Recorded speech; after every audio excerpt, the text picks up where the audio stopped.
किस तरह के लोग आपके पास आते हैं सर इस संगठन में? स्कूल में एडमिशन नहीं हो रहे, वो लोग मेरे पास आते हैं। अभी कोई सैलरी नहीं दे रहा है ऑफिस में, और वहाँ पे मैंने 7 से 8 हज़ार पेशेंट का सर्जरी फ्री ऑफ कॉस्ट करके दिया है मैंने।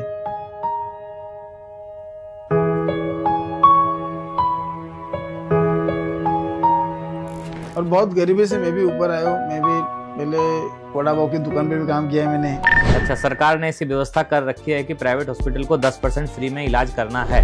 जो अभी डिप्टी सीएम है, पहले सीएम थे, उनका भी हम लोग को बहुत साथ मिला। जैसे सरकार ने अभी बताया कि आपके बाजू में कोई एक्सीडेंट होता है, आप लेके जाओ हॉस्पिटल में, 1.5 लाख तक उसको खर्चा माफ है। ब्रीच कैंडी, कोकिला बेन, ये तो नाम सुन के भी डर लगता है, बीमार नहीं होना है हमको। तो तभी मेरी हालत बहुत डाउन।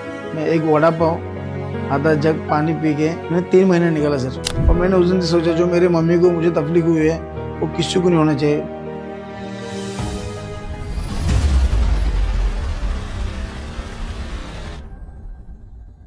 स्वागत है आपका नवकाश में। हर एपिसोड की तरह इस एपिसोड में भी हम बहुत इंपॉर्टेंट टॉपिक पर बात करने वाले हैं। आज हम बुलाए हैं नरेश मोरे सर को, और नरेश मोरे सर से हम बात करेंगे आरोग्य मित्र के बारे में। जो लोग जानते हैं आरोग्य मित्र क्या है, उनको इसका इम्पोर्टेंस पता है, मगर जो लोग नहीं जानते हैं वो इस एपिसोड के बाद इसके इम्पोर्टेंस को समझेंगे और लाभान्वित होंगे। और उसके अलावा भी हम बहुत सारे टॉपिक पर चर्चा करेंगे। सर, स्वागत है आपका। Thank you so much. Welcome to Navkash sir. Thank you so much Navkash, आपने मुझे इन्वाइट किया है, बहुत अच्छा लग रहा है। सर, आपने मुझे नवकाश बोला, मुझे बड़ा अच्छा लगा। Yes yes yes. मेरा नाम नवीन प्रकाश है। यस। बट मुझे लोग नवकाश के नाम से भी जाने तो बहुत अच्छा लगेगा। Yes yes. तो सर, सबसे पहले यही जानना चाहेंगे कि आरोग्य मित्र होता क्या है सर? देखो सर, आरोग्य मित्र ऐसी जो एक व्यक्ति रहती है, दुआ रहती है, जो मरीज और हॉस्पिटल इन दोनों के बीच में दुआ जो रहती है, आरोग्य मित्र रहती है। जो आरोग्य मित्र की वजह से पेशेंट को डॉक्यूमेंट्री, उनका अगला इलाज, उनको फंडिंग कहाँ से मिलेगी, इस सब का मार्गदर्शक एक ही रहता है, आरोग्य मित्र। तो क्या ये सरकार अपॉइंट करती है सर, या खुद से खुद को आरोग्य मित्र घोषित करते हैं? नहीं सर, पार्ट 2 है सर। एक MSW सरकार जो ट्रेनिंग लेके आते हैं, और दूसरा जो खुद अपन उसको लिए तुम्हारा कोई कोर्स, कोई एज डिग्री जरूरी नहीं है। तुम्हारा मन, तुम्हारा मनसूबा और तुम्हारा स्पीच, ये बहुत उसमें एफेबल चाहिए, तो आप खुद अपने मन से कर सकते हो। तो इसके लिए कोई सैलरी मिलती है सर? नो, इसमें कोई सैलरी नहीं है। जो MSW गवर्नमेंट से आते हैं उनको सैलरी है, और हम जो करते हैं हमारे यहाँ से, तो हम लोग एक सेवा और लोगों का जो दुख वो हमारे पास लेके उनको खुशी देने की कोशिश करते हैं। बहुत ही नेक कार्य कर रहे हैं सर। सेवा भाव से लोगों को आप हॉस्पिटल तक पहुंचा रहे हैं। मतलब जो जानकारी नहीं है वो जानकारी उनको उपलब्ध करा रहे हैं। Yes sir. तो सर, आप कितने साल से ये काम कर रहे हैं? सर, मैं काम 2015 से मैंने स्टार्ट किया था। 2012 में भी मैंने किया था थोड़ा बहुत करने का। 2015 में मैंने बहुत जोर से स्टार्ट किया। वो टाइम ऐसा था कि जैसे कोविड के बाद जो लोगों की हालत हुई, तो उसके पहले लोगों को मैं भीड़ देखता था हॉस्पिटल में, और मुझे वहाँ पे थोड़ा दुख लगने का, यार बहुत भीड़ है यार, क्या करेंगे अपन, कुछ तो करना चाहिए। तो मैंने थोड़ा थोड़ा वहाँ से स्टार्ट किया था। बहुत बढ़िया सर। तो ये कोई एरिया स्पेसिफिक होता है कि मतलब मैं इसी एरिया में काम करता हूँ, या फिर ये पूरा स्टेट वाइड है? नहीं सर, आप ये पूरा स्टेट वाइज कर सकते हैं। फॉर एग्जांपल, अभी आप एक रोड से जा रहे हो और किसी का एक्सीडेंट हो गया, तो कोई स्टेट नहीं, कोई रोड नहीं, आपको पता नहीं, आप उसको उठा के हॉस्पिटल लेके जा सकते हो। पहले सो प्रायोरिटी उसको, तुरंत इलाज, वो तुम्हारा स्टेट तुम्हारा। हाँ। ऐसे तो आरोग्य मित्र का बेसिकली ये काम है कि जहाँ भी कोई गरीब देखा, बीमार दिखा, पेशेंट दिखा, तो उसको स्वास्थ्य सुविधाएं उपलब्ध उसको करवाना। स्वास्थ्य सुविधा, सरकारी योजना उसको देना। जैसे कि अपने मुंबई में बहुत सारे ट्रस्टी हॉस्पिटल, बड़े बड़े हॉस्पिटल है। ब्रिच कैंडी, कोकिला बेन, नानावती, जैसे रिलायंस हॉस्पिटल, हॉली स्पिरिट, ये बहुत सारे बड़े बड़े हॉस्पिटल है ना सर। वहाँ पे चैरिटी अंडर बहुत सारे लोगों को फ्री में इलाज भी होता है। तो ये जितने आपने हॉस्पिटल का नाम लिया सर, बड़े बड़े हॉस्पिटल हैं, तो ब्रीच कैंडी, कोकिला बेन, ये तो नाम सुन के भी डर लगता है, बीमार नहीं होना है हमको, क्योंकि बहुत पैसे लगते हैं इसमें। यस। तो इसमें क्या फ्री में भी इलाज होते हैं? यस, लोगों को अवेयरनेस नहीं सर। क्या है ना, अभी जो लोगों को लगता है सरकारी योजना है, अरे यहाँ पे कुछ नहीं होता रहेगा, प्राइवेट में तो योजना नहीं है। जब हम लोग हमसे मिलते हैं तो हम उनको बताते हैं कि एक रूल्स है। जैसे वो जो हॉस्पिटल रहते हैं, वो चैरिटी का जगह वो गवर्नमेंट से लेते हैं, चैरिटी अंडर। तो उनको एक रूल दिया रहेगा, 10% तुमको हॉस्पिटल में फ्री में इलाज करना है गरीब लोगों का। तो ये जो प्राइवेट हॉस्पिटल अवेयरनेस नहीं करती, लेकिन हम लोग उनको मिले, हम लोग उसका अवेयरनेस करके उनको वहाँ जाके पूरा प्राइवेट में फ्री में करवा के देते हैं।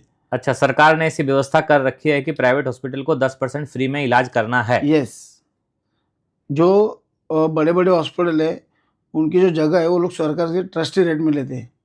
तो सरकार ने उनको एक व्यवस्था दी है कि 10% आपको गरीब लोगों के लिए वो जगह देना है। तो अगर मैं सीधे शब्दों में बोलूं सर, तो ब्रीच कैंडी, कोकिलाबेन, ऐसे बड़े बड़े हॉस्पिटल में भी 10% इलाज फ्री में होता है। यस, ये तो बहुत बड़ी सुविधा है सर। और कैसे उसके लिए ऐसा नहीं कि आप महाराष्ट्र के हो कि और कोई स्टेट से हो, वहाँ पे आपको जरूरी है आपका इनकम सर्टिफिकेट। वो लोग भी क्रॉस वेरीफाई करते हैं अपने से कि तुम्हारा इनकम क्या है, ये सब देख के वो लोग बहुत सारा हेल्प करते हैं अपने को। और जो वहाँ पे ना ऐसे बड़े बड़े हॉस्पिटल में MSW बैठे रहते हैं, जैसे अपने अपॉइंट करते हैं गवर्नमेंट वाले, वैसे प्राइवेट भी अपॉइंट करते हैं। ये जो MSW रहते हैं उनको जाके अपना मिलना है। तो MSW बोले तो मास्टर ऑफ सोशल वर्क, हाँ, मेडिकल सोशल वर्क और मास्टर सोशल दोनों से हाँ। लिखा से जो भी है, बट वो लोग जो हेल्प करते हैं वहाँ पे बैठ के, तो उनको सब पता रहता है कि कौन सा ट्रस्टी उनको फंडिंग देगा, चैरिटी से उनको क्या होगा, कौन सा पेशेंट योजना में बैठ सकते हैं। लेकिन 99% सब बैठ ही जाते हैं क्योंकि सरकारी रूल उनको लेना ही लेना है। बट लोगों के पास ये गवर्नमेंट योजना की ये नहीं है, मतलब अवेयरनेस नहीं उनके पास। तो लोग सोचते हैं यार इतने बड़े हॉस्पिटल कैसे जाऊँ, मैं क्यों जाऊँ। तो उसमें एक काम आता है आरोग्य दूत। आरोग्य दूत। अच्छा, तो आप आरोग्य दूत हैं। Yes sir. तो आप आरोग्य दूत बन के पेशेंट और हॉस्पिटल के बीच में कड़ी का काम करते हैं। Yes sir. और जो भी अवेयरनेस होती है हॉस्पिटल के रिगार्डिंग, अगर हॉस्पिटल कुछ गलत कर रहा है या नहीं दे रहा है, तो वो आप पेशेंट के हक में लड़ते हैं बेसिकली। Yes yes yes. तो आप आरोग्य दूत की जगह आप आरोग्य सेना है। आरोग्य सेना जैसे बोलूँ सर, जैसे मैंने स्टार्ट जब किया था तो अपने डिप्टी CM एकनाथ शिंदे साहब, जो अभी डिप्टी CM में पहले CM थे, उनका भी हम लोग को बहुत साथ मिला। उन्होंने कहा आप लड़ो, हम आपके पीछे। अरे वाह। और तब से हमारे ऑल महाराष्ट्र में जो काम चल रहा है आरोग्य का, हमारे गुरुवर्य मंगेश चिवटे सर हैं, और उनके आधार से हम लोग बहुत जगह काम करके ना ऑल महाराष्ट्र कॉन्टेक्ट हुआ। अभी कोई पेशेंट को ज़्यादा दिक्कत नहीं आती है। अगर हम हमारे ग्रुप में कॉल आता है उसका कि 100 पेशेंट जगह पे, तो हम लोग वहाँ पे फ़ोन करके अपना बंदा भेज देते हैं, उसका काम हो जाता है। अगर सर कोई किसी का डेथ हो जाता है और वो पैसे नहीं भर पा रहे हैं, डेड बॉडी पड़ी हुई है और हॉस्पिटल डेड बॉडी देती नहीं है, ऐसा न्यूज़ में भी हम पढ़ते हैं, तो उसमें आप क्या सेवा करते हैं सर? सो मेरे पास ना सर एक मानव अधिकार मतलब ह्यूमन राइट्स, मतलब मुंबई अध्यक्ष भी हूँ मैं। और अच्छा, ह्यूमन राइट्स का मुंबई अध्यक्ष है? यस, और दक्षिण नागरिक पुलिस मित्र में मुंबई जिला अध्यक्ष हूँ। अच्छा। तो कुछ का रूल मुझे पता है। तो जैसे आरोग्य समिति जो पुणे जिला परिषद में हुई थी, सुप्रिया सुळे मैडम ने जो लिए थे, उसमें एक उसका नियम है कि पेशेंट अगर डेथ होता है और 4 घंटे बाद बॉडी उसको हॉस्पिटल नहीं छोड़ रहा है, तो हॉस्पिटल के ऊपर उल्टा कार्रवाई हो सकते हैं। क्योंकि एक रूल है, पेशेंट जब भी डेथ होता है उसको कोई रोक नहीं सकता है, बिल के बारे में, दवाई के बारे में, कुछ भी कोई भी हॉस्पिटल रोक नहीं सकते हैं। क्योंकि जैसे पेशेंट की कैपेसिटी ख़त्म होती है तो पेशेंट वहाँ पे वो हालत में नहीं रहता है वो टाइम पे, और हालत में नहीं रहने से वो पेशेंट पैनिक हो जाते हैं, तो अभी कुछ भी हो सकते हैं। सो सरकार ने भी अपने को रूल दिए जो अपने को पता चाहिए, जो अपने पेशेंट डेथ होने के बाद ज़्यादा बहस नहीं करने का, उनसे लीगल उनसे बात करना है, नहीं छोड़ते हैं, नज़दीक के पुलिस में जाके एक नॉर्मल उनको लेटर देना है, और वो पुलिस आते हैं हॉस्पिटल में, उनको जवाब पूछते हॉस्पिटल वाले को, और बॉडी रिलीज़ कर देते हैं। मैंने खुद रिलायंस हॉस्पिटल घनसोली में रात को 1:30 बजे 12 लाख रुपया बिल उसको माफ़ किया था। 2 बच्ची छुट्टी थी 16-17 साल की, और उनको घर पे भी छोड़ के आया था मैं।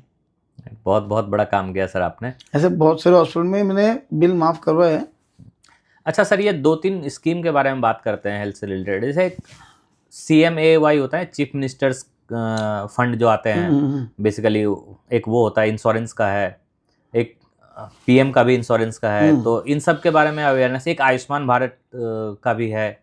तो इन सब का फिर कैसे फ़ायदा आप उठाते हैं, मतलब जब ये काम करते हैं? चीफ मिनिस्टर फंड जो होता है ना, वो कुछ बीमारी के लिए रहता है जो बड़े बड़े रहते हैं। For example knee replacement, hip replacement, kidney transplant, liver transplant, cancer, ये सब बड़े बड़े सर्जरी उनको चीफ मिनिस्टर फंड मिलता है। और जो प्रधानमंत्री योजना अभी जैसे मोदी सर ने अभी सबको सेम कर दिया है आयुष्मान भारत कार्ड। पहले अपने पास महात्मा फुले योजना थी, अभी सबको एक ही साथ लेके आयुष्मान भारत कार्ड किया है। जैसे कि महात्मा फुले योजना में ओनली महाराष्ट्र के लोगों को हेल्प मिलती थी, अभी आयुष्मान भारत से ऑल इंडिया के लोगों को हेल्प मिलेगी जैसे, और उसमें सब बीमारी कवर होते हैं, मोस्ट ऑफ सर्जरी ज़्यादा कवर होते हैं। तो आयुष्मान भारत जो कार्ड है, जो अपने बॉडी से छोटी मोटी सर्जरी गवर्नमेंट हॉस्पिटल में फ्री हो जाती है। और जैसे प्राइवेट में भी उसका कोई कोई हॉस्पिटल में है, बट लोगों को उसके बारे में पता नहीं है। लोग डरते हैं प्राइवेट में क्यों जाओ, उनका माहित हो गया हो, अरे वहाँ पे बहुत खर्चा लगेगा, लेकिन वहाँ पे भी सुविधा है। आयुष्मान भारत कार्ड जो है वो प्राइवेट हॉस्पिटल में भी हम इस्तेमाल कर सकते हैं। यस, प्राइवेट हॉस्पिटल में कोई कोई हॉस्पिटल में देखे रखा है, जैसे MJPJY बोलते हैं, PMJY बोलते हैं अभी, उनको उसमें कन्वर्ट करके अभी उसका लाभ सभी लोग ले सकते हैं, गरीब से अमीर तक। अच्छा, मैं ये जानना चाहता हूँ सर कि सरकार ने जैसे दे रखा है 5 लाख रुपए तक का आपका इंश्योरेंस है, PMJY कार्ड, तो हॉस्पिटल वाले कुछ, सब लोग तो सीधे साधे हैं नहीं सर, नहीं ब्लैकमेल भी करते होंगे? नहीं, सरकार ने 5 लाख जो देखे रखा है उसमें कैटेगरी है सर। जैसे आपकी बीमारी है, छोटी बीमारी हर्निया है पकड़ो, तो उनको वहाँ पे छोटा पैकेज देके रखा है 40,000 50,000। बड़ा कैंसर है तो 1,20,000, बड़ी सर्जरी तो 1.5 लाख 2 लाख, ऐसे उसमें कैटेगरी। 5 लाख पूरा किसी को नहीं है। जैसे अपना मेडिक्लेम रहता है, फॉर एग्जाम्पल मेरा 10 लाख का मेडिक्लेम है और मैं जाके क्लेम करूँ पूरा 10 लाख का, तो मेडिक्लेम कंपनी कभी नहीं देती। सेम वैसे ही सरकार ने जो आयुष्मान भारत है वो भी वैसे ही करके रखा है। उसके लिए भी पहले अप्रूवल लेना पड़ता है, फाइनल डिस्चार्ज के लिए अप्रूवल लेना पड़ता है। मेडिक्लेम वैसा आयुष्मान भारत कार्ड है। लेकिन मैं इससे एक बोलना चाहूँगा, लोगों ने जैसे आधार कार्ड और रेशन कार्ड ये चालू रखना ज़रूरी है उसके लिए, क्योंकि अधूरे डॉक्यूमेंट की वजह से आपका आयुष्मान कार्ड निकलता नहीं है और सेवा का लाभ नहीं ले सकते। तो एक अवेयरनेस चलाना चाहिए आयुष्मान कार्ड बनाने के लिए, बेसिकली गरीब लोगों में, जो लोग बेसिक आधार कार्ड भी नहीं बनाते, बहुत सारे लोग इलेक्शन आई कार्ड नहीं बनाते हैं, वो तो इलेक्शन के टाइम में जब नेता लोग जाते हैं कि आप हमको वोट दो, तो फिर उनके जो कार्यकर्ता लोग हैं वो टेम्पररी बना के देते, बाद में इलेक्शन में खत्म हो गया। हाँ, तो आयुष्मान कार्ड बनाने का एक अवेयरनेस होना चाहिए सर। अवेयरनेस उसका बहुत होना चाहिए। फिलहाल तो अभी जैसे गुजरात के में आपको बता रहा हूँ, मैं एक हॉस्पिटल में गया था, नमो हॉस्पिटल, जो माननीय अपने मोदी जी उनका ही नाम से हॉस्पिटल है वो, नमो हॉस्पिटल। वहाँ पे मैंने देखा only Ayushman card, all totally free, totally मतलब इतना बड़ा हॉस्पिटल है। तो जैसे वहाँ पे फ्री है, वैसे अपने महाराष्ट्र में हमारे डिप्टी CM श्री एकनाथ शिंदे साहब, इनके तरफ से 10 हॉस्पिटल है। सबसे पहले हॉस्पिटल है मातोश्री गंगूबाई संभाजी शिंदे। मैं खुद वहाँ पे इन हाउस वर्क कर चुका हूँ और वहाँ पे मैंने 7 से 8 हज़ार पेशेंट का सर्जरी फ्री ऑफ कॉस्ट करके दिया मैंने, तो वहाँ पे है। और ऐसे अपने मुंबई में 10 हॉस्पिटल ऐसे जहाँ से आयुष्मान कार्ड से फ्री हो जाते हैं। बहुत बढ़िया सर। सर, तो आपको लोग पर्सनल कांटेक्ट से जानते हैं, संपर्क करते हैं, फिर आपको संपर्क कैसे करते हैं? जैसे कोई बीमार हो गया और हॉस्पिटल में नहीं आ रहा है, तो आप पेशेंट खोजते रहते हैं या पेशेंट आपको खोजते हैं? ये क्या कांटेक्ट का क्या सिस्टम है सर? देखो सर ना, मैंने जो स्टार्ट किया था, एक छोटा बच्चा था, मेरा चाचा का ही लड़का था वो, और मेरा पहला सर्जरी होता, जो अपने बोलते ना अपने नाभि में ऐसे बॉल कैसे रहते इतना बड़ा, उसको हर्निया था। और उसके ये बोलना नहीं चाहिए सर, उसके सब लोग बहुत साल से देख रहे अभी करूँ अभी करूँ, अभी किसी ने किया नहीं। वो मेरे पास आया, हम लोग उसको 2 दिन छत्रपति शिवाजी हॉस्पिटल है कलवा में एडमिट करके उसका मैंने वो ऑपरेशन सक्सेस कर दिया और हमने बाई पोस्ट डाल दी। जैसे वो पोस्ट डाल दी, मुझे 2-4 लोगों के कॉन्टेक्ट बढ़ गए, फिर मैंने बाईपास, एंजियोप्लास्टी, नी रिप्लेसमेंट, हीर रिप्लेसमेंट, किडनी स्टोन, ये सब मेरे पास लोग ऐसे ऐसे जुड़ते गए। तो एक दिन ऐसा था, दादर सिद्धिविनायक गणपति बाप्पा मंदिर, वो दिन मेरा बहुत लकी डे। लकी बोले तो सर, भगवान उस दिन मुझे मिलने थे, मुझे ऐसा लगा, क्योंकि उस दिन मैं मुलुंड से ट्रेन से आया और मैं दादर स्टेशन उतरा, घाई घाई में मैंने एंटी के डब्बे में चढ़ गया। टीसी ने मुझे पकड़ा वहाँ पे और बोला, भाई तू गलत डब्बे में आया, टिकट तो था मेरे पास, बट कुछ अभी परेशानी में तो मैं उसको रहा, ठीक है भाई आया, अभी क्या फ़ाइन लेंगे, ले लो बोला। लेकिन वहाँ पे एक ब्लाइंड आदमी आया, उसने बोला मेरा स्टेप नहीं है, और वहाँ से मैं निकल गया। तो ऊपर जाके देखा तो मुझे आदमी दिखा ही नहीं वापस। फिर हम लोग आए दादर मंदिर में, अपने जो पहले अध्यक्ष थे सिद्धिविनायक मंदिर के, आदेश बांदेकर सर, और हमारी मैडम थी आरती साळवी जो राष्ट्रवादी की वहाँ पे ये थी, विश्वस्त थी, तो उनके तरफ से हम लोग मीटिंग की है। और हम नीचे आके सब गणपति बापा के दर्शन ले रहे थे, सबके गले में वो लोग शाल डाल रहे थे। मेरा टाइम खत्म हो गया, मैं थोड़ा नर्वस हो गया और उन्होंने गणपति के गले का शाल निकाला और मेरे गले में डाला। मेरी जो पावर वहाँ से जनरेट हुई ना सर, तो मैं अफलातून वहाँ से काम करने लगा। बहुत मुझे वो दिन भूल नहीं सकते हैं, क्योंकि समाज सेवा कार्य आप करने के लिए जाते हैं तो भगवान आपका कुछ ना कुछ इशारा कर देते हैं। और इशारे से भगवान ने मुझे दिया, आप सोच भी नहीं पाओगे। मुझे 20 से 25 डॉक्टर बोले थे तुमको सेकेंड बच्चा नहीं हो पाएगा, लेकिन वहाँ से मैंने 15 मिनट बाहर निकला और मुझे मम्मी का फ़ोन है, वाइफ प्रेग्नेंट है। मैं बोला अरे तू चुप बैठ, झूठ मत बोल, मैं आके देखता हूँ। फिर मैंने जाके गवर्नमेंट हॉस्पिटल का सोनोग्राफी किया और सर मेरे को सेकेंड बच्चा हुआ। वो वार था गुरुवार, बच्चे का जन्मदिन भी गुरुवार। मतलब बहुत, मतलब वो दिन में कभी भूल नहीं सकता हूँ। तो सेवा का फल तो मिलता है। यस, अभी वो ऊपर वाला है। आप किसी की सेवा कर रहे हैं तो उनकी दुआएं आपको मिलती है। Yes sir, yes. नहीं, बहुत बढ़िया काम कर रहे हैं सर। तो आप गवर्नमेंट स्कीम के बारे में अवेयरनेस फैला रहे हैं, पेशेंट आपको कांटेक्ट कर रहे हैं, आप उनको प्राइवेट हॉस्पिटल में भी जो फैसिलिटीज़ है वो भी अवेल करवा रहे हैं पेशेंट्स को, तो बहुत ही नेक काम कर रहे हैं सर। तो क्या महाराष्ट्र के बाहर के पेशेंट भी आपको संपर्क करते हैं? यस करते हैं। अभी फिलहाल रिसेंटली आसाम का पेशेंट था, वो उसको कैंसर था, और मेरी फ्रेंड है साइन में रहती है सुनीता करके, तो उन्होंने मुझे फ़ोन किया, इसके पास रेशन कार्ड नहीं, कुछ नहीं, क्या कर सकते हैं। तो उन्होंने बताया सर मेरे को बाहर 2,70,000 का बजट पता है। फिर मेरे कुछ ऑन्कोलॉजी डॉक्टर पेशेंट के, उनको जाके रिक्वेस्ट करता हूँ ऐसे ऐसा पेशेंट गरीब है, तब क्या कर सकते हो, कितना कर सकते हो। तो उसको 1.5 लाख डॉक्टर ने बताया था, तो मैं उसको और रिक्वेस्ट किया डॉक्टर को, तो लास्ट लाख उसको 80,000 में करके दिया, मेडिसिन लैब छोड़ के। वो बंदा आज इतना खुश है, उसको हिंदी बोलने नहीं आ रहा है, लेकिन उसने मेरा जो फाउंडेशन है गौरवी आरोग्य फाउंडेशन, तय दिल से उसने धन्यवाद माना और उन्हें लगा था मेरे सामने, बोला बेटा रो मत, तेरा बहुत आगे अच्छा होगा। आप अपने फाउंडेशन के बारे में बताइए सर कुछ। यस, मैंने रिसेंटली अभी 2 महीना में मैंने फाउंडेशन चालू किया है। पहला स्टेप मैंने मोतीबिंदु ऑपरेशन, जो कैटरेक्ट ऑपरेशन रहते हैं, 25 लोगों के ऑपरेशन मैंने फ्री करके दिए। उसमें उनको चाय नाश्ता और मेडिसिन ड्रॉप्स, उनका चश्मा और उनका नेक्स्ट आने वाला ओपीडी वो भी फ्री में करके दिया है। तो बहुत अच्छा लग रहा मुझे मेरा पहला काम से गौरवी आरोग्य फाउंडेशन से। मेरी बच्ची है सर गौरवी, उसका नाम है गौरवी, उसके नाम से मैंने चालू किया है, क्योंकि एक सीए है मेरे पेशेंट के जगदीश शेट्टी, उनके ऑफिस में एक लड़का था अक्षित, और उसको मुलुंड के हॉस्पिटल है, ये प्राइवेट नाम नहीं लूँगा किसी का, किसी को बदनाम नहीं करना अपने को, उसको वहाँ पे 5.5 लाख रुपया बोला था। वही पेशेंट को मैं थाना के सिद्धिविनायक हॉस्पिटल लेके गया और पूरा फ्री ऑफ कॉस्ट करके दिया।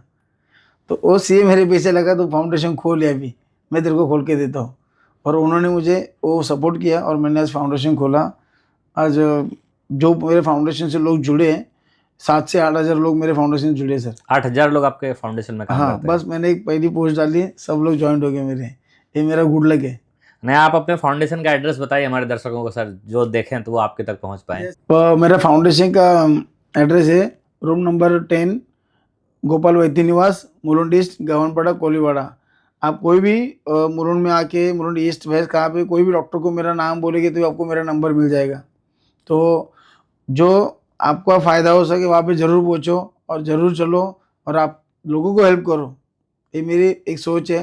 जैसे आप आज मैं आपसे बात कर रहा हूँ, बात कर से मुझे क्या लगता है, एक कार्यकर्ता नया घड़ा सकता हो और 10 लोगों को मदद करते रहेगा। नहीं, बहुत बढ़िया सर, बहुत नेक कार्य कर रहे हैं। मैं चाहता हूं कि लोग आपके तक पहुंचें और आप ऐसे ही मजबूती से लोगों की सेवा करते रहें। तो मानवाधिकार में जब आप काम करना शुरू किया था, किस तरह की समस्याएं आई, क्या क्या हुआ, मतलब, और वो किस तरह की सेवा करते हैं उसमें आप? सबसे पहले मानव अधिकार मैंने स्टार्ट किया जब मेरी मम्मी बीमार थी और लॉकडाउन लगने वाला था, वो पीरियड था, और मैंने देखा बहुत जगह ना इतना माहौल मचा था कि इसका बिल 13 लाख, इसका बिल 15 लाख, बहुत लोग आके झगड़ा हॉस्पिटल में देख रहे थे। और तभी जस्ट मेरे मम्मी का ओपीडी चालू था, और ओपीडी के बाद में 2-4 जगह देखा कि डॉक्टर लोग से लेके दुकान वाला भी, पान वाला भी, शराब बेचने वाला भी और सिगरेट बेचने वाले, सब लोग लूट रहे, एक दूसरे को लूट रहे, वो टाइम पे जस्ट स्टार्टिंग के टाइम। तो मैंने बोला कहाँ तो रुकना चाहिए। तो हमारी जो अध्यक्ष है महाराष्ट्र की, सिंड्रेला प्रभु मैडम, उनका एक दिन मुझे फ़ोन आया कि भाई मुझे ऐसा ऐसा बीमारी है, बीमारी मतलब मैं बीमार हूँ, तो मुझे इलाज करना, तो क्या कर सकते हैं अपन। तो उनको मैंने हमारे जो कलवा में हॉस्पिटल है, धर्मेंद्र आनंदी की साहब, उनके नाम से बहुत पुराना हॉस्पिटल है, अभी भी चालू है, कार्डियक और यूरोलॉजी सेंटर है वो। तो मैडम को स्टमक पेन था, मैं वहाँ पे बुलाया उनको, सब उनको ट्रीटमेंट अच्छे से मिला, मैडम खुश हुई मेरे ऊपर। तो 2-4 केस मैंने देखे, मैडम के साथ भी देखे कि गलत चालू है, गलत चालू है, गलत चालू है। तो मैंने सोचा मुझे एक चीज़ में हाथ उठाना चाहिए। तो मैंने उस दिन से मानव अधिकार स्टार्ट किया, और जो हमारे अध्यक्ष है उसको मेरा काम पसंद आया, उन्होंने बोला भाई तू स्टार्ट कर दो, और मुझे मुंबई का पहले सचिव था, अभी अध्यक्ष बना दिया मेरे काम से। बहुत बढ़िया सर, बहुत अच्छा है। तो किस तरह के लोग आपके पास आते हैं सर इस संगठन में? मेरे पास देखो, स्कूल में एडमिशन नहीं हो रहे, वो लोग मेरे पास आते हैं। अभी कोई सैलरी नहीं दे रहा है ऑफिस में, या काम करके लिया, कल आओ परसों, ऐसे बीच में भांडुप की घटना थी। मेरे पास लड़की आई थी, उसका नाम मुझे प्रॉपर, हेमा करके नाम था उसका, और उसका सैलरी वो बोल रहा कल देता हूँ परसों देता हूँ, ऐसे 3 महीने उसने गलाया। तो मैं खुद ऑफिस में गया, उनसे बात किया, बोला ऐसा ऐसा है, तुम नहीं दे रहे तो लिखे दो, और तुम्हें आगे क्या करना है, तुम्हें पुलिस स्टेशन में जाके आपसे बात करके, मीडिया से बात करके कर दूंगा जो करना है। विदिन 2 घंटे में उसने सैलरी उसके अकाउंट में रिलीज़ कर दिया सर। तो उसमें मेरा एक इंटरेस्ट हो गया। सेकेंड पार्ट, जैसे अपने बॉम्बे यूनिवर्सिटी की अपना कॉलेज है मुंबई का, फोर्ट का, वहाँ पे एक लड़की 3 दिन एडमिशन के लिए जा रही थी। तो वो पूरा धूप में मतलब वो पसीने से रोज़ मुझे वीडियो कॉल किया, दादा नहीं हुआ, दादा नहीं हुआ। तो उसके फादर जो आर्मी में थे, वो रहते सांगली में। तो उन्होंने मुझे फ़ोन किया, एक आप काम करो, एक ना शिंदे साहब से बात करके, या आप ही कुछ कर दो। तो मैंने उस टाइम पे थोड़ा मेरा दिमाग पर्सनल यूज़ किया, हम लोग गए कॉलेज में, मैडम से बात किए। तो वहाँ पे ह्यूमन राइट्स क्या रहते हैं मुझे पता चला। अगर आप तो अधिकारी से बात करते हो, कोई भी अधिकार से बात करो तो अधिकार भी आपके झुक जाएगा। तो हम लोग सेम ऐसे किया, और वहाँ पे दूसरे दिन वो लड़की फर्स्ट रैंक लगा, और सर आज वो लड़की जज हो रही है, मुझे बहुत आनंद है। बहुत बहुत बढ़िया काम आप कर रहे हैं सर, सेवा का काम कर रहे हैं। और ये पुलिस मित्र क्या है सर? हाँ, पुलिस मित्र ऐसे सर जो अपने समाज में बोलते हैं ना, जो लोगों को खराब करते हैं, माहौल खराब करते हैं। और दूसरी बात, पार्ट 2, जैसे गणपति रहते हैं, नवरात्रि रहते हैं, वो सब जैसे भी जो बोलते हैं, मराठी में बोलते हैं विट्ठल, हिंदी में बोलते हैं उसको भगवान। हाँ। अभी जो पुलिस हर त्यौहार आता है तो हर पुलिस रोड पे खड़े रहते हैं, 12-12, 24-24 घंटा ड्यूटी करते हैं। तो अपन वो नहीं देखते, सिर्फ पुलिस ही गलत है, पुलिस गलत है। तो हम लोग पुलिस मित्र क्या काम करते हैं, उनका जब बंदोबस्त रहता है तो उनके साथ हम खड़े हो जाते हैं। तो बंदोबस्त में उनको हम पहले हेल्प करते हैं, उनको जो वो टाइम पानी वगैरह हम प्रोवाइड करते हैं। पार्ट 2, जो समाज में कोई गांजा पी के घूम रहा है, जैसे जो लोग कंप्लेंट आती है, कोई लड़की को छेड़ रहे हैं, तो वो टाइम हम लोग पुलिस को इन्फॉर्म करके तुरंत वहाँ पे क्राइम रुकाते हैं। जो जो अपने समाज में जो गलत काम चालू है, वहाँ पे हम क्राइम रुकाने के लिए सबसे पहले पुलिस जो सीनियर से हम कांटेक्ट करते हैं, और पुलिस मित्र होने के बाद हमारा उनका बॉन्डिंग बहुत अच्छा हो जाता है, और हम उनके साथ हमेशा काम करते करते करते एक लोगों का एक एरिया स्वच्छ करने की सोचते हैं हम लोग। ये हमारा सोच रहता है पुलिस मित्र। और जैसे पुलिस मित्र पार्ट 2 है, जो आप जब महाराष्ट्र के बाहर भी जाओ तो पुलिस मित्र देख के आपका, जो बाहर के स्टेट के पुलिस है तो वो भी आपका इज्जत करते हैं, क्योंकि ये नेक आदमी है, ये नेक आदमी नेक काम करते हैं। नहीं, महाराष्ट्र में ये कल्चर है, पुलिस मित्र का कल्चर है। बाकी और जगहों पे मुझे इतना पता नहीं है। नहीं, मैं वो सब उज्जैन गया था, उज्जैन, तो मैंने पुलिस मित्र कार्ड देखा था, मुझे वहाँ भी VIP ट्रीटमेंट मिली थी। वाह, हाँ, महाकाल की कृपा थी। महाकाल की कृपा थी। आप लोगों की सेवा करेंगे तो कहीं ना कहीं सेवा का फल तो मिलेगा। यस। नहीं, बहुत ही अच्छा कार्य कर रहे हैं सर। तो मैं आपसे 2-3 पर्सनल सवाल पूछना चाहता हूँ, काफ़ी हमने बातें कर ली है। तो आपको प्रेरणा कहाँ से मिली सर ये सब काम करने का, या ऑटोमेटिक अपने मन से आया? क्योंकि आप एक नहीं, आप कई सेवा का कार्य कर रहे हैं। यस सर, आपने बहुत अच्छा सवाल पूछा, मेरे मन में कभी से आ ही रहा है, कभी बोलो। प्रेरणा यहाँ से मिली, जैसे 2017 में मेरे मम्मी का ऑपरेट निकला, तो मैं यहाँ से ना मीरज गया। मीरज में 3-4 हॉस्पिटल घूमा, वहाँ पे कोलोनोस्कोपी किया, एंडोस्कोपी किया, फिर वापस मुंबई में आया। मुंबई में आके उसका पेट स्कैन किया, कोई इलाज ही नहीं मिल रहा है मेरे को, मैं पागल हो गया और क्या करना भी। तो थाना में एक हॉस्पिटल है शिवनेरी करके, तो वहाँ में मैंने एक दिन अपॉइंटमेंट लिया, डॉक्टर आदित्य मान के, जो ऑन्को सर्जन है। तो उनसे मिला मैं, तो उन्होंने बोला उनके स्टमक में एक बड़ा ट्यूमर है, और जो ट्यूमर आंतड़े के साथ चिपक गया है, तो उसको भी निकालना पड़ेगा। तो उन्होंने खर्चा बोला मुझे 3.5 लाख रुपया। तो वो टाइम मेरा इतना कंडीशन नहीं था, कि लॉकडाउन भी लगा था ऑफिस बंद, सब बंद, सब लोग घर पे हैं। तो मैंने वो टाइम देखा कि मम्मी का, मैं नीचे से बोल रहा हूँ, ब्लड टेस्ट से लेके CT scan, MRI, PET scan, colonoscopy, endoscopy, तभी ये सब नाम मुझे याद है, कौन सा चीज़ कहाँ पे कम पैसे में होता है, तो मेरे दिमाग में वो रखा था। उसके बाद मम्मी का ऑपरेशन हो गया, और ऑपरेशन होने के मम्मी का 4 महीने सर पेट ओपन था ऐसा, जो अपन नॉर्मल लूज मोशन कर दी नीचे से, मम्मी को यहाँ से रखा, स्टोमा बैग लगाया था, वो भी 4 महीना था। तो ड्रेसिंग करने वाला बंदा था, वो सवेरे 1200 रुपया, शाम को 1200 रुपया लेने का। तो हम लोग भरे 10-12 दिन, बाद में बोला नहीं अपन खुद करेंगे। तो मैंने खुद आदमी ग्लोव्स पहना, बेटाडीन हाथ में लगाया, और मम्मी का जो अंदर का सब मैं मेरे हाथ से करने का। तो वो टाइम पे मुझे मालूम पड़ा मेडिकल का जो चीज़ है, मतलब बेटाडीन हो गया, कॉटन हो गया, गॉसफिस हो गया, कहाँ पे कम पैसे मिलते हैं, पार्ट 2 हो गया मेरा वहाँ से। फिर मम्मी का हम लोग 4 महीने बाद एडमिट किए, उनका जो स्टोमा निकला था क्लोज किया मैंने।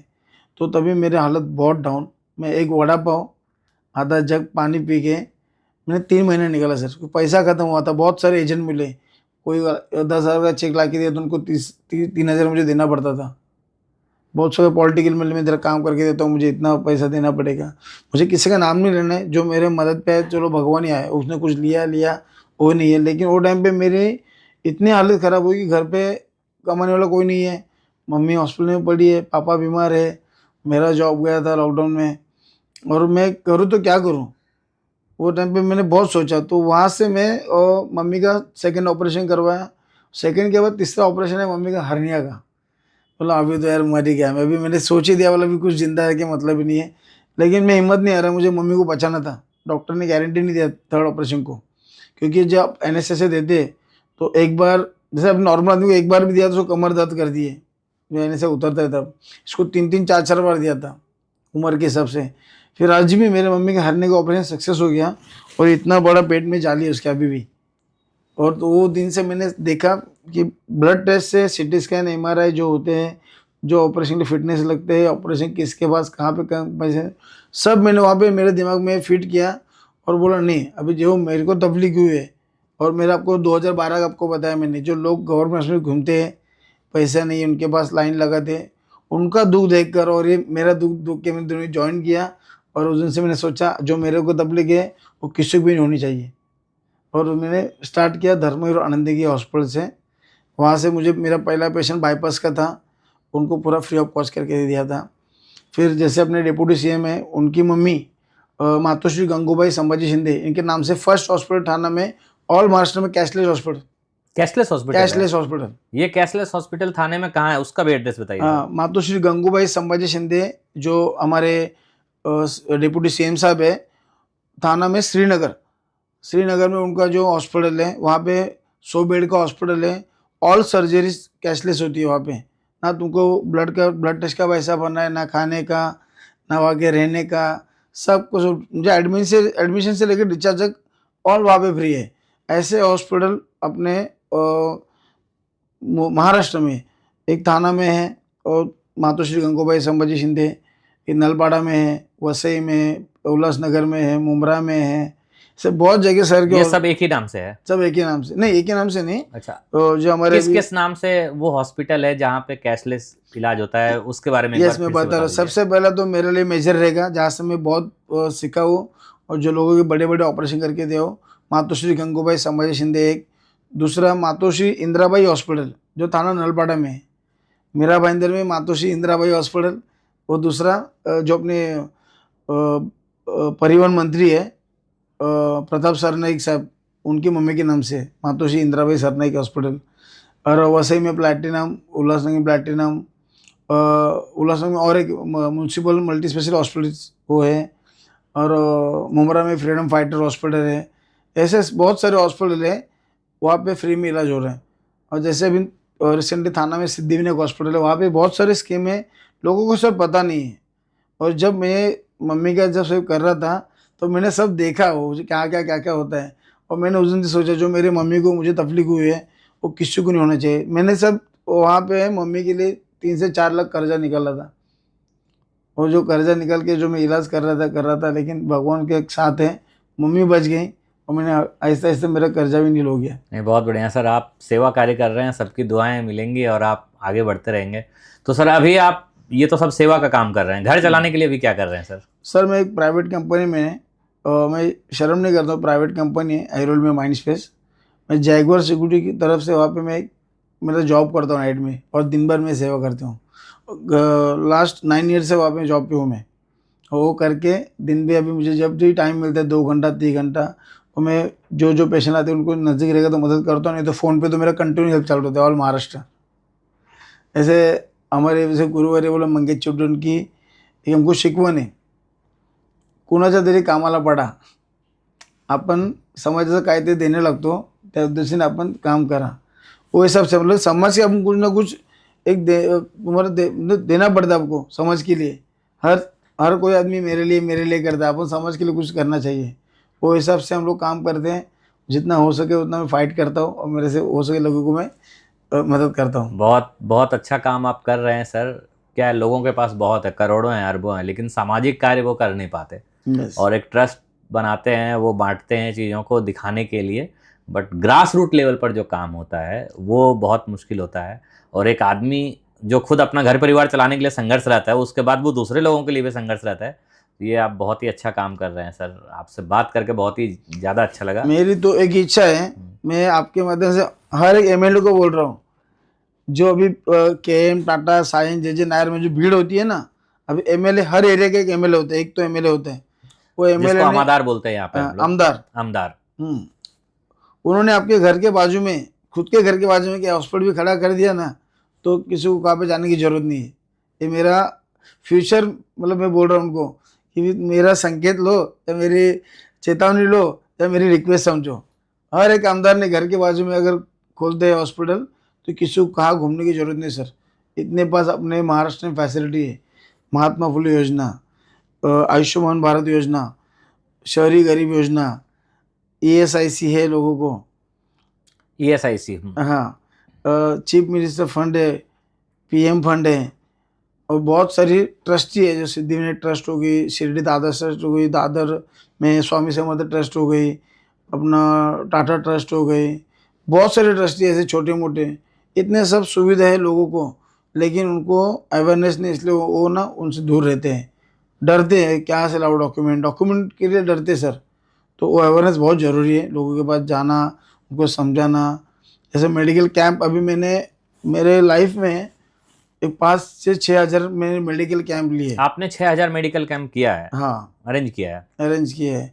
और जैसे कि मैं कैंप करता था तो उसमें लोग आते थे, उनको मैं गाइडेंस करता था, और जिनसे इनका काम कर उन्होंने मुझे आभार पत्र भी दिए। मेरे पास उसका बहुत PDF है, मेरा फाइल अभी घर पे है, लाया नहीं मैंने, भूल गया लाने को। वो लाता तो अपने सब आभार पत्र उसमें लिखे मेरे, मैं वो संभाल के रखा हूँ कि जो मेरी मेमोरी रहेगी, मेरे बच्चे लोग कुछ ना कुछ सीखेंगे, अरे डैडी का क्या था, वो भी कल को चीज़ विरासत है आपका, सेवा कार्य विरासत है। यस। और बहुत गरीबी से मैं भी ऊपर आया हूँ। मैं भी पहले छोटा एक बड़ा भाव की दुकान पे भी काम किया है मैंने, आज दूसरी जगह भी काम किया, आज इधर सिक्योरिटी में काम कर रहा हूँ।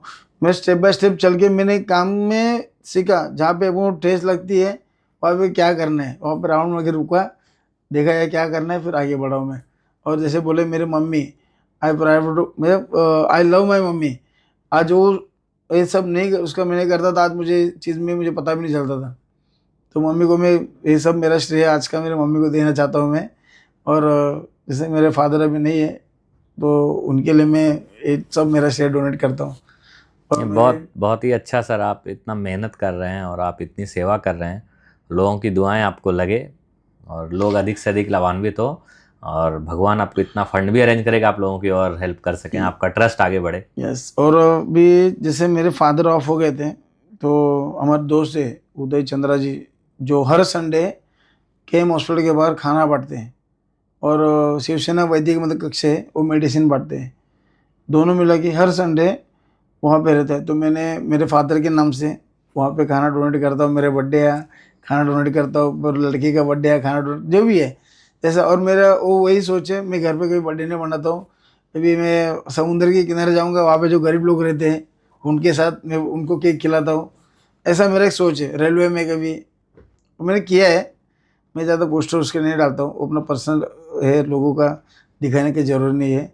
हाँ, सेवा भाव जो है वो गुप्त रूप से ही होता है बेसिकली। यस। अवेयरनेस फैलाने के लिए लोग आपके तक आए हेल्प लेने के लिए, वो एक अलग बात होती है। लेकिन एक आजकल फोटो देखते रहते हैं ना कि 3 नेताजी 1 दर्जन केला लेके गरीब को, आज मैंने गरीबों की सेवा की, और बड़ा सा पोस्ट लगाते हैं। जैसे वो जो भी मैंने जैसे हॉस्पिटल को बताया, मैं गंगोबई में जो मैंने बहुत सारे ऑपरेशन किए, उस दिन से मेरा कांटेक्ट बढ़ गया। तो मुझे KM साइन, JJ नायर अपने महाराष्ट्र के बड़े हॉस्पिटल है, तो उनके अंदर जो लोग काम करते हैं हेड लेवल पर, नहीं ग्राउंड लेवल पे, वार्ड बॉय, उनके ऊपर OT बॉय, एक्सरे टेक्नीशियन, उनसे मेरा कांटेक्ट हो गया।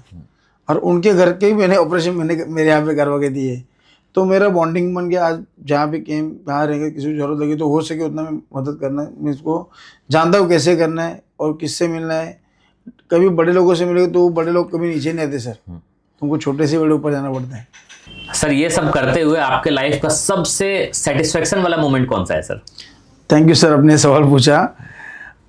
जब ये पेशेंट या मरीज जब भी ठीक होता है, उसके बाद मुझे घर पे आके फ़ोन करता है या हॉस्पिटल के बाहर मुझे मिलता है, कभी रोड पे मिलता है, अरे दादा बहुत बहुत थैंक यू, आपके वजह से मेरा ये हो गया। तो मुझे ना सबसे बड़ा मेरा वो सेटिस्फेक्शन है, और उसकी वजह से मुझे प्रेरणा मिलती है और काम करने की, और जोर से मैं वो काम करता हूँ। ऐसे मेरे बहुत सारे लोग मिले, आप भगवान हो, ये हो, लेकिन मुझे उनसे सिर्फ प्रेरणा मिलती है काम करने की, और मैं उसको मेरा कर्तव्य समझता हूँ कि मुझे काम करना है मरते दम तक। नहीं, बहुत बढ़िया सर। तो ये एक और बात बताइए सर, इतने दिन से आप सेवा कार्य कर रहे हैं, कोई एक इंसिडेंट बताइए जो आपके लाइफ को टच कर गया हो या बहुत इंपॉर्टेंट हो। हाँ सर, एक इंसिडेंट है सूर्या हॉस्पिटल का। वहाँ पे फ्री मैच्योर बच्चे थे 2, और उनको बताया था 50 लाख रुपया खर्च लगेगा। और अभी भी वो एक पत्रकार है नाला सोपारा के दीपक जी, उनके 2 बच्चे थे। वो आदमी बेचारा वड़ा पाव बेचता था। वो मेरे से कांटेक्ट, उसको नाला सोपारा से किसी ने मेरा नंबर दिया उनको, तो मैंने उनको बोला मेरे समरी भेजो। वो एक पेशेंट का सर पूरा टोटली खर्चा 2,50,000 में हम लोग प्राइवेट हॉस्पिटल में करके थे, जो 50 लाख बताया था। और हट ये किया, उसके 2 बच्चे में से एक बच्चा ऑफ हो गया और एक को हम लोग बचा पाए। तो उसमें मैंने बहुत मेहनत किया, उस पर भी मुझे क्या करना है, और मुझे उससे वो बहुत हार्ट टच मेरे लिए फीलिंग था। और पार्ट 2, मेरा दोस्त रिसेंटली ऑफ हो गया, 1-1.5 साल हो गया है। उसका नाम प्रीतम थोरात है, उसकी गर्लफ्रेंड थी, लेकिन वो मरने के पहले उसको मेरा नंबर दिया गया था, लाइफ में कुछ भी प्रॉब्लम है ना तो ये बंदे से कांटेक्ट करना। और उसके फादर का मैंने बाईपास ऑपरेशन करके दिया था। वो मुझे ऐसा लगे वो ऑपरेशन मैंने पूरा फ्री में किया, उसको डेडिकेट किया है मैंने। मैं शिव प्रीतम को भी, और मैंने ये 2 लाइफ में हार्ट टच मेरी फीलिंग है सर। कुछ और बताना चाहेंगे सर, ऐसी कोई स्टोरी बताना चाहेंगे? हाँ सर, एक स्टोरी ऐसी है, जो हाँ। प्री मैच्योर बच्चे रहते हैं, जो 7वें 6वें महीने में पैदा होते हैं, उनका वजन कम रहता है, उनको NICU PICU बहुत ज़रूरत है। और जैसे अपने बॉम्बे में सबसे बड़ा हॉस्पिटल है वाडिया, वहाँ पे बेड बहुत कम मिलते हैं। तो वो टाइम जो लोग परेशान होते हैं, जैसे किसी को बच्चा ही नहीं होता है और जो होने के बाद भी परेशान झेलने होते हैं, वो टाइम पे हम लोग उसको बहुत अच्छी तरह मदद करते हैं। और मेरे दोस्त थे चंद्रकांत मेटकर, इसका नाम मैं लेना चाहूँगा। उसको 12 साल से सर बच्चा नहीं हो रहा था, उसने IVF ट्रीटमेंट किया, और 12 साल के बाद उसको हम लोग उसका डिलीवरी भी प्राइवेट में फ्री में करके दिए, एक हार्ट टच। और उसका भी ये महीने बर्थडे, मैं खुद पहले बर्थडे को जाके आया, मुझे बहुत प्राउड फील हुआ।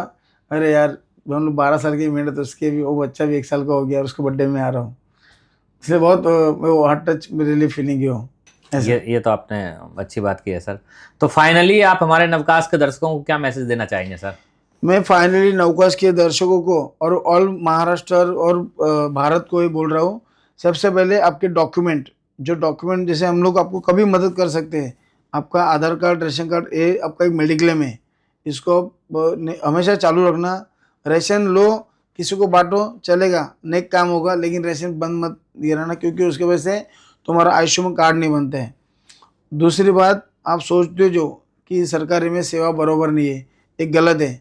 सरकारी में भी सेवा है, आप लेने जाओ तो बहुत अच्छा मिलेगा आपको।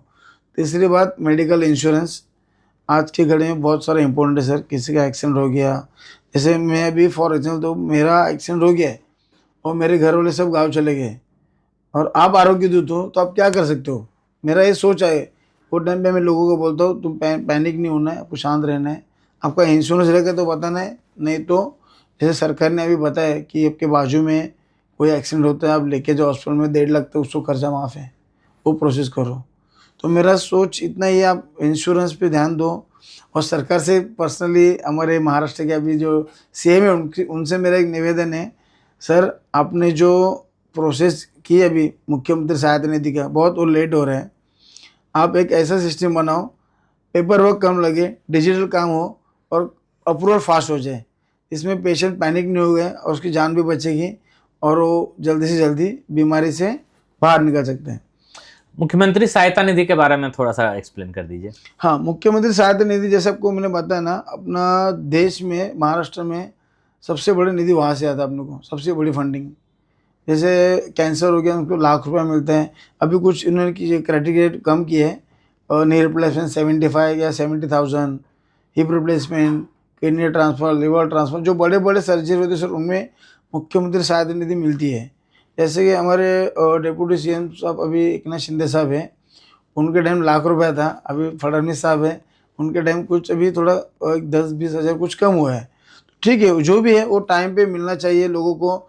आज ही कल का मैं न्यूज़ सुना हूँ कि मुख्यमंत्री सहायता निधि का पोर्टल हॉस्पिटल में दिया है। अभी पेशेंट को मंत्रालय में आने की ज़रूरत नहीं है, हॉस्पिटल से पोर्टल से अप्लाई कर सकते हैं। लेकिन उसमें 2 क्यूरी मेरे साथ में बैठा था, 2 क्यूरी आई, एक रेशन कार्ड एक्सेप्ट नहीं कर रहा है, दूसरा इनकम सर्टिफिकेट एक्सेप्ट नहीं कर रहे हैं। तो ये कहा तो पेशेंट को वो प्रॉब्लम आता है और वहाँ पे पेशेंट पैनिक हो जाते हैं।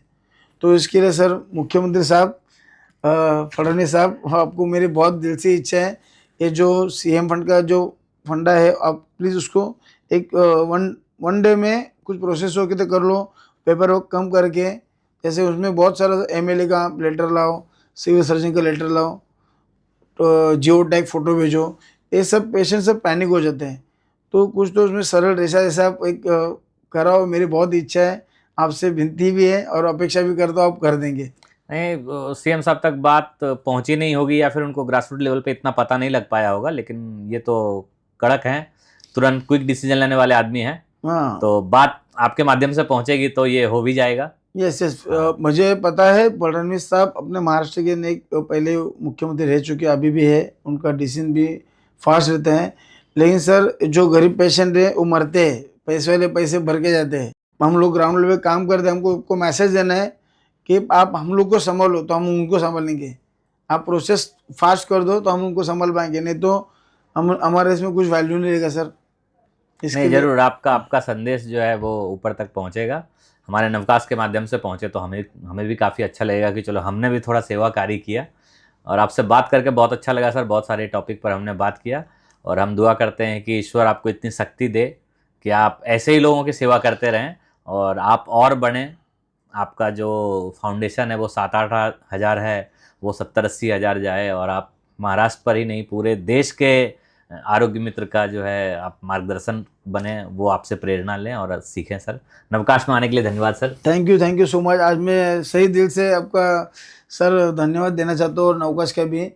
आज आपने जो विचार था मुझे यहाँ पे रखने जो चांस दिया है और आपके माध्यम से मैं पूरे महाराष्ट्र से बात कर रहा हूँ यहाँ पे, मुझे बहुत अच्छा लगा सर। आपका जो स्टूडियो बहुत आगे जाएगा, ये मेरी दुआ भी है और गणपति बापा से प्रार्थना भी है। तो आज मेरा मन कर रहा है कहने का कि न कद से बड़ा न पद से बड़ा, जो मुसीबत में खड़ा वही सबसे बड़ा। तो मुसीबत में मदद का हाथ बढ़ाया करो दोस्तों और खुद को इंसान कहलवाया करो दोस्तों, क्योंकि जो इंसान होता है वही दूसरे इंसान की मदद करता है और बाकी तो सब पता ही है, चलते फिरते मिट्टी के मूर्त हैं, मगर जो इंसान है वो मदद करने के लिए हाथ बढ़ाता है।